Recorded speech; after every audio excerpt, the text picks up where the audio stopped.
মেহেদী Hasan Miraj captain হবার পরেও কি ইনসিকিউরিটিতে ভোগেন? তার মতো রোলের কেউ যদি তার চেয়ে ভালো করে ফেলেন, তিনি কি তাতে ভয় পান? বাংলাদেশের ব্যাটাররা, ভাই আপনারা ইন্টারন্যাশনাল ক্রিকেট কাউন্সিলকে দরখাস্ত দেন, বলে দেন যে ভাই আমাদের এগেনস্টে গুগলি করলে আমরা খেলবো না, কোয়ালিটি স্পিন বল করলে আমরা খেলবো না, কোয়ালিটি পেস করলেও খেলবো না।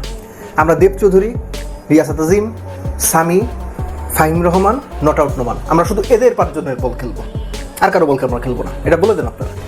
প্রথমে বাংলাদেশের ব্যাটিংয়ে আসি, কেননা মিরাজের কথাটা বলতে একটু সময় লাগবে, ওটা একটু পরে বলতেছি। নাইম শেখ, ভাই আপনি 24 বলে 7 করছেন, কোনো অসুবিধা নাই, কিন্তু এর আগেও যখন আপনি সুযোগ পেয়েছেন আপনার ব্যাটিং দেখে মনে হয়েছে আপনি ব্যাটিংটা ভুলে গেছেন এবং ভয় পাচ্ছেন। এই ব্যাটিং দেখা একজন ক্রিকেট সমর্থকদের জন্য রীতিমতো পাপ। নাজমুল হোসেন শান্ত ক্যাপ্টেন্সি ছাড়ার পরে বা ক্যাপ্টেন্সি থেকে তাকে সরিয়ে দেওয়ার পরে সম্পূর্ণ ডিফারেন্ট একজন ব্যাটসম্যান, নিজেকে হারিয়ে খুঁজছেন। নাজমুল হোসেন শান্তর এগেন্সে মাঝখানে একটা পিরিয়ড তৈরি হয়েছিল যে অ্যারাউন্ড দ্য উইকেট গিয়ে স্ট্যাম্প অ্যাটাক করে বল করলে শান্ত ইদার এলবিডব্লিউ হন কিংবা বোল্ড হন। ওই সময়টা বোধহয় আবার ফিরে এসেছে, আফগানরা শান্তকে অ্যারাউন্ড উইকেট গিয়ে ওই একই স্ট্র্যাটেজিতে আউট করছেন।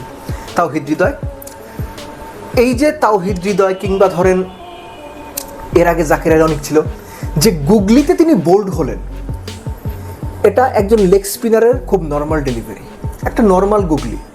হয়তো স্পিডের ভ্যারিয়েশন থাকতে পারে, লেন্থের ভ্যারিয়েশন থাকতে পারে, কিন্তু নর্মাল একটা গুগলি।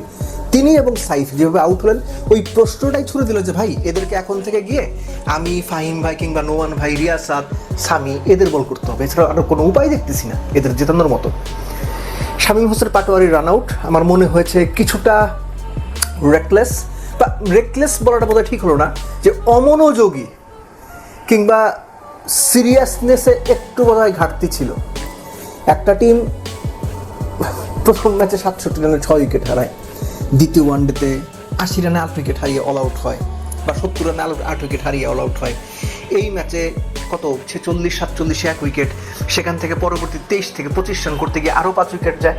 এটা না ক্রিকেট না, এটা ক্রিকেট নামের এক ধরনের জোকারি মকারি, ক্রিকেট নামের সার্কাস।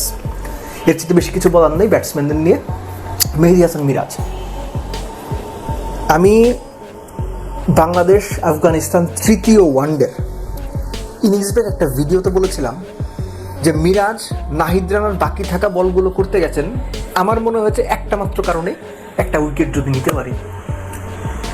মোহাম্মদ নবী তাকে 3 ছক্কা তো মেরেছিনি, মিরাজকে পুরো এক্সপোজ করে দিয়েছেন ক্যাপ্টেন হিসেবে। ক্রিকেট নিয়ে যার চিন্তা ভাবনার দুর্বলতা সেটা এক্সপোজ করে দিয়েছেন, এবং কিছু ক্ষেত্রে তিনি যে ইনসিকিউরিটিতে ভুগেন সেটা এক্সপোজ করে দিয়েছেন। এই যে Saif 4 over 1 middle 6 run 3 wicket, তাকে আপনি 4 ওভার পর বল করার, আমি জানি রিশাদের ওভার বাকি আছে, আমি জানি তানভীর খুব ভালো বল করেছেন, তানভীরের ওভার বাকি আছে। আপনি মেহেদী হাসান মিরাজ, বাংলাদেশের সাকিব আল হাসান, বর্তমান সাকিব আল হাসান, অনেকেই বিশ্বাস করে, আমি কোনোদিনই সেটা বিশ্বাস করি নাই। এখন তো আরও প্রশ্ন আসে না, আগামীতে তো আরও হবে না। আপনারও ওভার বাকি আছে, কিন্তু একটা বোলার ভালো বল করছে, 38 ওভার হয়ে গেছে, আরও 12 ওভার বাকি। 1 ওভার দিয়ে দেখতেন কি হয়, 2 ওভার দিয়ে দেখতেন কি হয়। আপনি তানভীরকে বাকি রাখতেন, মিরাজ নিজেকে বাকি রাখতেন না, মিরাজকে তো নিজেকে তো বাকি রাখা যাবে না। ওই যে একটা উইকেট নিতে পারি, চান্স আছে, নিয়ে নেই, যদি লেগে যায় একদম মোহাম্মদ তুমি লাগাইয়া দিছে 3টা মাইরে। মিরাজের ক্যাপ্টেন্সি, দল চালনা, তার পার্সোনালিটি, প্রত্যেকটা জিনিস প্রশ্নবিদ্ধ। এবং শুধুমাত্র এগুলোই না, ম্যাচ সিচুয়েশনে রিভিউ নেওয়ার ক্ষেত্রে মিরাজ ইমোশন কিংবা একই সঙ্গে কোনো রকম ক্রিকেটিং সেন্স ছাড়া যে ধরনের রিভিউর জন্য পুশ করতে হয় ঠিক সেভাবে পুশ করেন। আমি জানি না মিরাজের ক্যাপ্টেন্সিতে বাংলাদেশ কত দূর যাবে, বাংলাদেশ খুব বাজেভাবে হারছে, এগুলোর চাইতেও বড় কথা মিরাজ ক্যাপ্টেন হিসেবে বাংলাদেশকে লিড করে ভালো জায়গায় নিয়ে যাওয়ার মতো পোটেনশিয়াল কিংবা সামর্থ্য রাখেন কিনা। আন্ডার-19 লেভেলের ক্যাপ্টেন্সি আর ইন্টারন্যাশনাল ক্রিকেটে এখনকার লেভেলের ক্যাপ্টেন্সি 1000 গুণ পার্থক্য। দল খারাপ করছে বলে মিরাজের সমালোচনা বেশি হচ্ছে, অনেক বোদ্ধাই বলছে মিরাজকে আরও সময় দিতে হবে। সময় দেন, কোনো অসুবিধা নেই, আরও 1 বছর সময় দেন, কিন্তু এরকম ঘটনা যখন ঘটবে আমরা কথা বলবো। আপনারা সময় দেন, কোনো অসুবিধা নাই। মিরাজ 2027-এ ক্যাপ্টেন্সি করুক, তাতেও কোনো অসুবিধা নেই। কিন্তু এই যে ইনসিকিউরিটিতে ভোগে ক্যাপ্টেন্সি করা, ভুলভাল সিদ্ধান্ত নেওয়া, ভুলভাল রিভিউ নেওয়া, কাজের সময় কাজের কাজ করতে না পারা, এগুলো যতদিন ঘটবে ততদিন আমরা কথা বলবো, আমি কথা বলবো।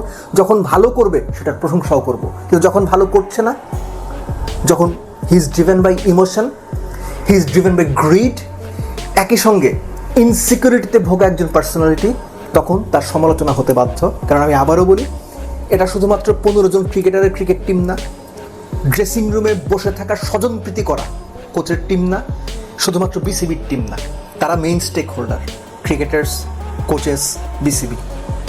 কিন্তু এই ক্রিকেট টিমের দায়বদ্ধতা 18 কোটি মানুষের প্রতি, এটা ভুলেন না।